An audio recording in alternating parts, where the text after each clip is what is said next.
Hello, आप सभी लोगों को सादर नमन। मैं रुचि गुलजार पर्यावरण की पाठ योजना ऊर्जा के स्रोत एवं सतत विकास लेकर आई हूँ। ये पूरा पाठ योजना इस प्रकार से है। पहले विषय हमारा पर्यावरण है और जो पाठ है वो ऊर्जा के स्रोत एवं सतत विकास, पाठ नंबर 12। प्रकरण जो है इस प्रकार है। सामान्य उद्देश्य, छात्र पर्यावरण को जानेंगे और उसमें जो है जो समस्याएं होंगी उनको दूर करने का प्रयास करेंगे। छात्र पर्यावरण के प्रति जागरूक होंगे। विशेष उपदेश में छात्र ऊर्जा के स्रोतों के बारे में जानेंगे। छात्र ऊर्जा के संरक्षण के महत्व को समझेंगे। छात्र ऊर्जा के संरक्षण के प्रयास जानेंगे। पाठ योजना में आवश्यक शिक्षण सामग्री, सामान्य सामग्री श्यामपट्ट चौक डस्टर, विशेष सामग्री फ्लैश कार्ड दीक्षा ऐप, पूर्व ज्ञान, छात्र सूर्य जल वायु आदि के बारे में जानते हैं। प्रस्तावना इस प्रकार है। शिक्षिका फ्लैश कार्ड दिखाती हैं और पूछती हैं ये क्या है। राधा उत्तर देती है नदी। प्रश्न 2, नदी में क्या होता है। कृष्णा, पानी। प्रश्न 3, क्या पानी से हमें ऊर्जा मिलती है। कोई उत्तर नहीं। विषय की घोषणा, शिक्षिका यहाँ पर विषय की घोषणा करती हैं। आज हम पाठ ऊर्जा के स्रोत एवं सतत विकास पढ़ेंगे। प्रस्तुतिकरण इस प्रकार है। ये पूरा प्रस्तुतिकरण है। इसमें सबसे पहले हम लोग ऊर्जा के बारे में शिक्षिका बच्चों को जो है वो बताएंगी कि कार्य करने की क्षमता को ऊर्जा कहते हैं। सूर्य के प्रकाश में, वायु में, जल में आदि में ऊर्जा संचयित रहती है। ऊर्जा के स्रोत 2 प्रकार के होते हैं, नवीकरण सोर्स और अनवीकरणीय ऊर्जा। इनको renewable resources and non renewable resources कहते हैं। शिक्षिका जो हैं वो बोर्ड पर एक फ्लो चार्ट बनाती हैं और इनके बारे में, दोनों सूत्रों के बारे में बताती हैं। इसके बाद शिक्षिका ऊर्जा के उपयोग को समझाती हैं।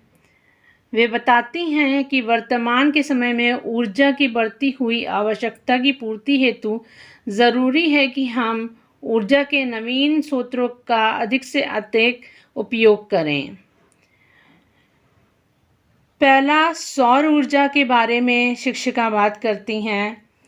वे बताती हैं कि यह ऊर्जा जो है यह क्या है, वह बच्चों को जो है दिखाती हैं। यह सौर उपकरण है जिसके स्थान पर स्थापित किया जा सकता है। इसके प्रयोग से अपने घरों में बिजली या बल्ब जलाने एवं एसी चलाने करते हैं। यह ऊर्जा का नवीकरण स्रोत है। यह चित्र है जिसको शिक्षिका ने दिखाया था बच्चों को सोलर पैनल्स के बारे में।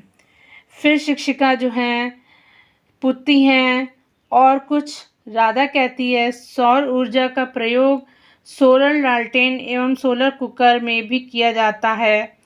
अंकित बताता है सौर ऊर्जा का प्रयोग प्रकाश संश्लेषण की क्रिया में पेड़ पौधे द्वारा किया जाता है जिससे कि वे भोजन बना सकें। यहाँ पर जो है सोलर कुकर का ये एक चित्र है।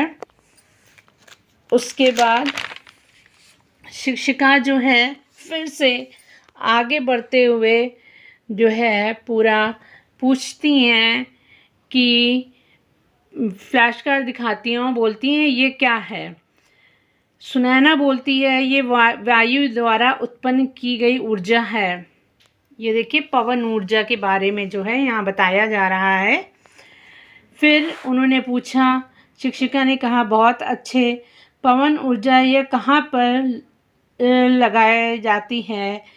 अंकित, यह हवादार जगहों पर लगाया जाता है। शिक्षिका, इसके द्वारा क्या कर सकते हैं? कोई उत्तर नहीं।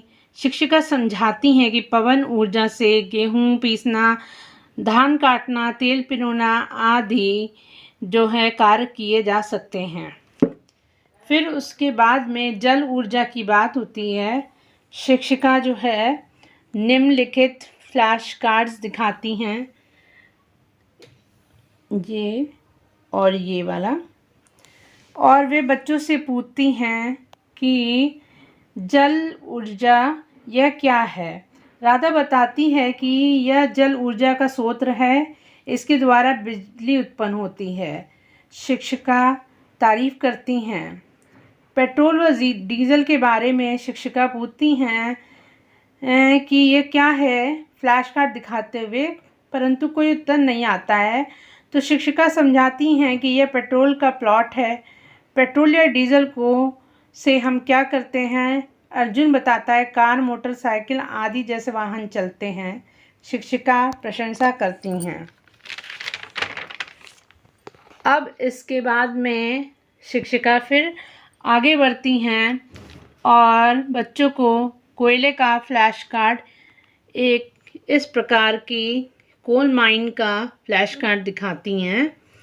बच्चों से पूछती हैं, ये फ्लैश कार्ड दिखाए कर यह क्या है? बच्चे कहते हैं, अंकित, यह कोयले की खान है। शिक्षिका प्रश्न बहुत अच्छे। फिर प्रश्न करती हैं कि कोयले से हमें क्या उपयोग होता है? सुनैना बोलती हैं, कोयले का उपयोग ईंधन के रूप में किया जाता है।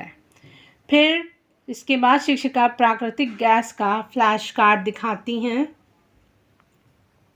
ये फ्लैश कार्ड्स हैं और बच्चों से पूछती हैं कि यह क्या है? अंकित बताता है, एलपीजी गैस। शिक्षिका बहुत अच्छे व आगे बताती हैं कि एलपीजी एवं सीएनजी प्राकृतिक गैस के उदाहरण हैं। उसके बाद वे बायोगैस ऊर्जा और ज्वरीय ऊर्जा के बारे में बच्चों से बात करती हैं। वे एक फ्लैश कार्ड दिखाती हैं ज्वरीय ऊर्जा का। शिक्षिका समझाती हैं कि ग्रामीण क्षेत्रों में गोबर तथा कृषि अपशिष्ट से सरलता से उपलब्ध जो है हमें ईंधन प्राप्त हो जाता है, इसको बायोगैस कहा जाता है।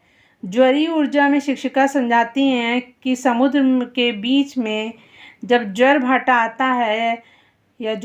आता है तो उसे लहरें ऊपर नीचे होने लगती हैं। इसी कारण गतिज ऊर्जा उत्पन्न होती है और इसका उपयोग टरबाइन चलाकर विद्युत उत्पन्न करने में किया जाता है। इसके बाद शिक्षिका फिर आगे बढ़ते हुए बच्चों को ऊर्जा संरक्षण के बारे में बताती हैं कि ऊर्जा को बचाने और बर्बाद न होने देना ऊर्जा संरक्षण कहलाता है। यह बहुत ही ज़रूरी है।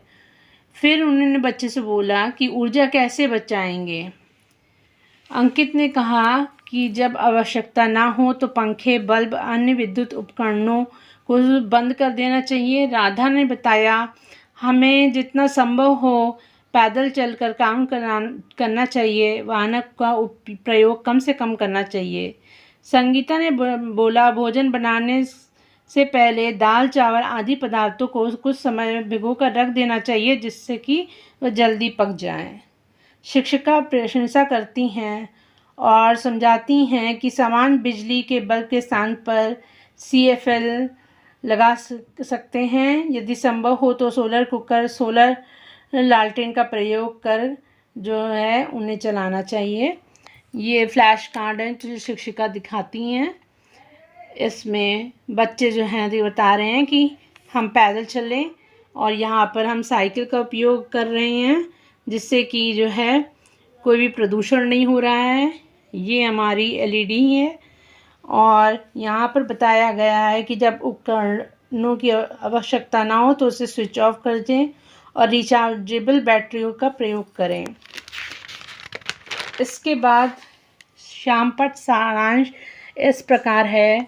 शिक्षिका जो है फ्लो चार्ट बनाती हैं पाठ का नाम लिखती हैं ऊर्जा के स्रोत एवं सतत विकास। फिर ऊर्जा के स्रोतों में वो नवीनकरणीय स्रोत और अनवीकरणीय स्रोत को जो हैं उनके बारे में बात करती हैं।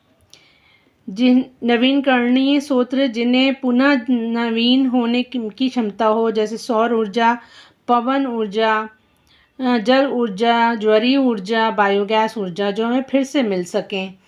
और उसके बाद जो है अनवीकरणीय स्रोत वो हैं जो एक सीमा के अंदर समाप्त हो जाते हैं, जैसे कोयला, पेट्रोल या डीजल, प्राकृतिक गैस, मिट्टी का तेल। फिर उसके बाद शिक्षिका ऊर्जा संरक्षण के बारे में बात करती हैं और पाठ यहीं समाप्त होता है। आकलन हेतु बोध प्रश्न इस प्रकार हैं। शिक्षिका ने पूछा, ऊर्जा के नए करणीय स्रोत के उदाहरण सहित बताइए। जैविक गैस से आप क्या समझते हैं? सौर ऊर्जा किस प्रकार हमारे काम आती है? गृह कार्य के लिए शिक्षिका निम्न प्रश्न देती हैं। ऊर्जा संरक्षण के उपाय लिखिए। ऊर्जा के अनवीकरणीय स्रोतों के नाम लिखिए। प्राकृतिक गैस का उपयोग लिखें। प्रोजेक्ट कार्य में शिक्षिका अपने आसपास के ऊर्जा के स्रोतों के नाम लिखें एवं संरक्षण की विधियां लिखें। ये पाठ यहीं पर समाप्त होता है। धन्यवाद।